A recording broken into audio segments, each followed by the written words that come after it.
Hello मेरे प्यारे बच्चों। तो आज हम लोग पढ़ने वाले हैं गति के समीकरणों का निगमन। आज हम लोग क्या पढ़ने वाले बच्चों? गति के समीकरणों का निगमन। आज हम लोग पढ़ेंगे गति के समीकरणों का निगमन, वो भी गणितीय विधि से। किस विधि से हम लोग पढ़ेंगे बच्चों? गणितीय विधि से।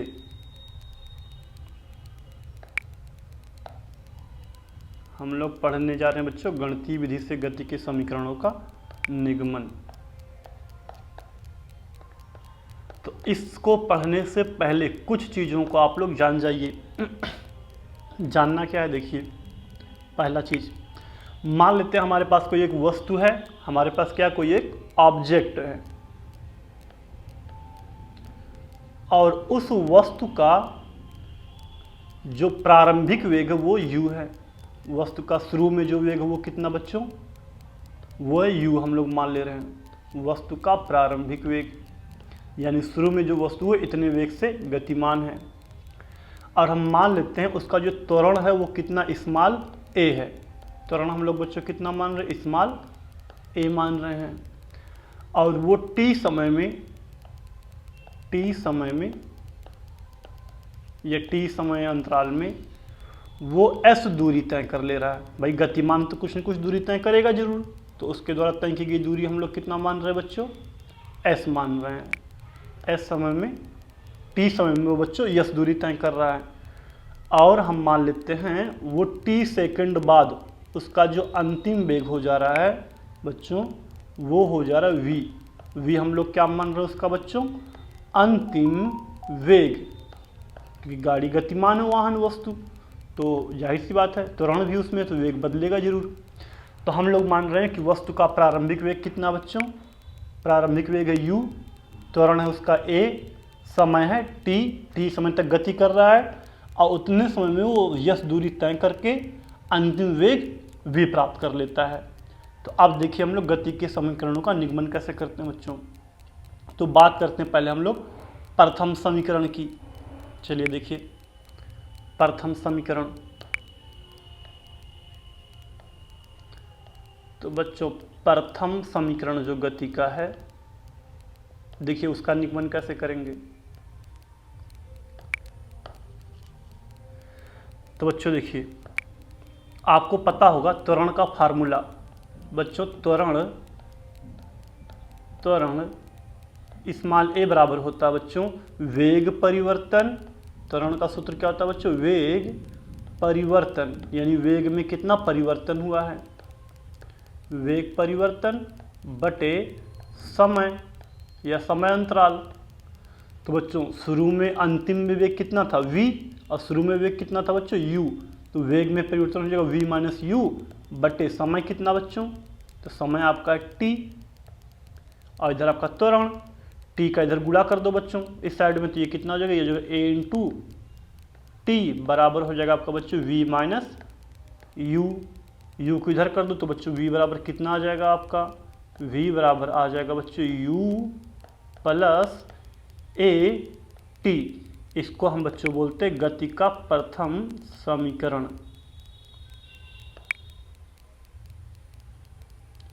इसको हम बोलते हैं गति का प्रथम समीकरण बच्चों, जहाँ पे v आपका अंतिम वेग है, u है प्रारंभिक वेग, a है त्वरण, और t आपका है समय। अब बात करते हैं बच्चों हम लोग गति के द्वितीय समीकरण की। द्वितीय समीकरण का निगमन हम लोग गणितीय विधि से कैसे करेंगे बच्चों? देखिए द्वितीय समीकरण।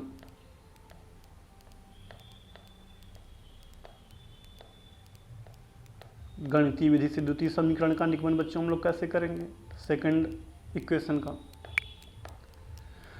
तो देखो बच्चों, एक सूत्र होता है आपका औसत वेग। अगर किसी वस्तु का औसत निकालना बच्चों, हम लोग क्या करते हैं?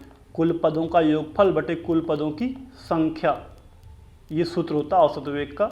या किसी भी चीज़ का औसत लेना हो तो इस हिसाब से औसत वेग बच्चों हम लोग कितना लिख सकते हैं? ये बराबर लिख सकते हैं शुरू में वेग प्लस अंतिम वेग, मतलब अंतिम वेग v प्लस प्रारंभिक वेग u, अब पूरे का जोड़ के बटे 2 कर देंगे तो आ जाएगा औसत वेग बच्चों। औसत वेग का फार्मूला भी यही होता है बच्चों। अब अगर हम आपसे पूछें कि t समय में तय की गई दूरी कितनी होगी, तो t समय में दूरी जो हो जाएगा, t समय में तय की गई दूरी, क्योंकि वस्तु गतिमान तो कुछ दूरी तय ही करेगा, तो दूरी s बराबर बच्चों हो जाएगा, कितना हो जाएगा बच्चों, दूरी s बराबर आपका हो जाएगा औसत चाल गुणे समय, क्योंकि सूत्र होता है दूरी का, औसत चाल गुणे समय। तो औसत चाल बच्चों हम लोग कितना आया है, ये आया है v प्लस u अपान 2 और इनटू में t, दूरी s बराबर आ गया हमारा। अब इसमें बच्चों हम लोग मान रख देते हैं, तो v बराबर बच्चों हमें गति के इस प्रथम समीकरण में निकल चुका। v बराबर कितना होता है, v बराबर होता है बच्चों u प्लस at, u की जगह पे हो गया, फिर प्लस आपका है u, अब पूरे का बटे 2 और इनटू में है बच्चों पूरे के गुणे में t, ये है। तो अब जब u u जुड़ेगा बच्चों कितना आ जाएगा, ये 2u जुड़ के कितना आ गया हमारा बच्चों, ये आ जाएगा हमारा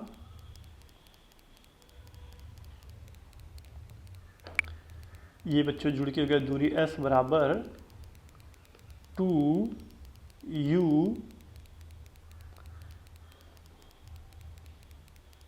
प्लस at और बटे हो जाएगा पूरे का 2। अब बगल में किसका गुणा है बच्चों, t का गुणा भी है बगल में। अब इस t का अंदर गुणा कर दो तो कितना हो जाएगा, ये हो जाएगा आपका बच्चों 2ut प्लस at स्क्वायर, अब पूरे का बटे 2। तो अब इस 2 से हम लोग दोनों में भाग दे देंगे, क्योंकि दोनों का बटे 2 है। तो बच्चों दूरी s बराबर कितना आ जाएगा आपका, ये आ जाएगा 2 से 2 कट जाएगा, इधर आएगा सिर्फ ut, इधर कितना आएगा बच्चों, इधर आ जाएगा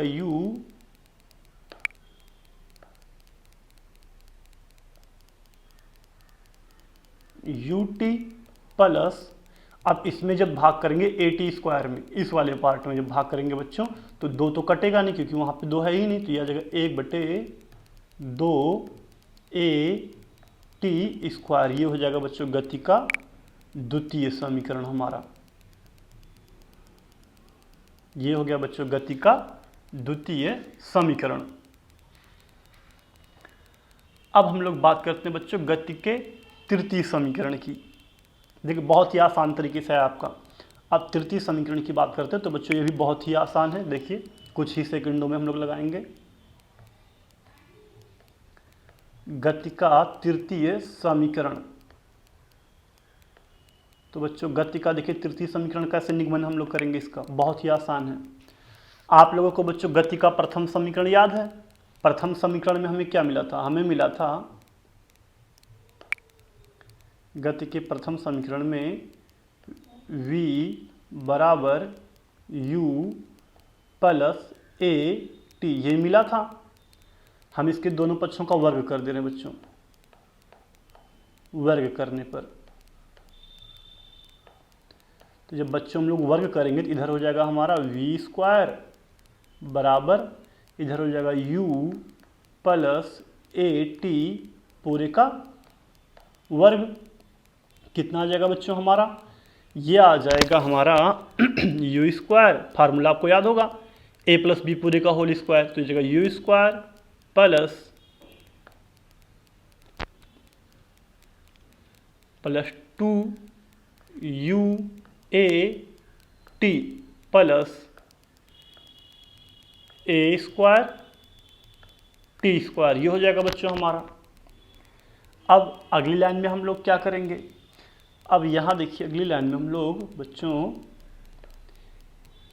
इन दोनों पदों में से, ये जो लास्ट में दोनों आए, इन दोनों में से दो क्या कुछ कॉमन हो रहा बच्चों? हम एक काम करते हैं, इसमें से 2a कॉमन कर लेते हैं। तो जब 2a कॉमन करेंगे तो क्या बचेगा बच्चों हमारा? यहाँ बच जाएगा हमारा बच्चों u into T plus, common का मतलब होता है बच्चों भाग, दोनों साइड में हम लोग भाग दे रहे हैं 2a से, तो जब भाग देंगे तो यहाँ तो कट जाएगा और यहाँ पे आपका बचेगा 1/2 a t स्क्वायर। और गति के द्वितीय समीकरण में बच्चों आप लोगों को पता है, इतनी की जगह हम लोग क्या लिख सकते हैं? दूरी यस लिख सकते हैं। तो कितना आ गया बच्चों हमारा? u स्क्वायर बराबर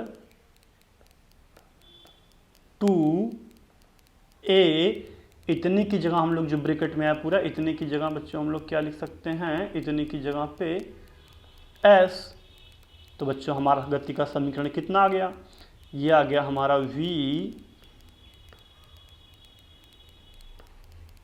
इधर लिख दे रहा हूं बच्चों,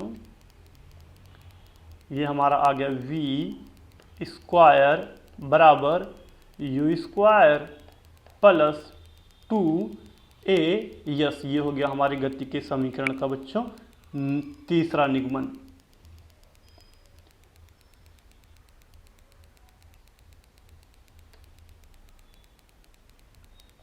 आज का लेक्चर हम लोग यहीं पे समाप्त करते हैं। अब अगले लेक्चर में हम लोग बात करेंगे गति के समीकरणों का निगमन ग्राफीय विधि से कैसे करेंगे। तो आज का ये लेक्चर यहीं पे समाप्त करते हैं हम।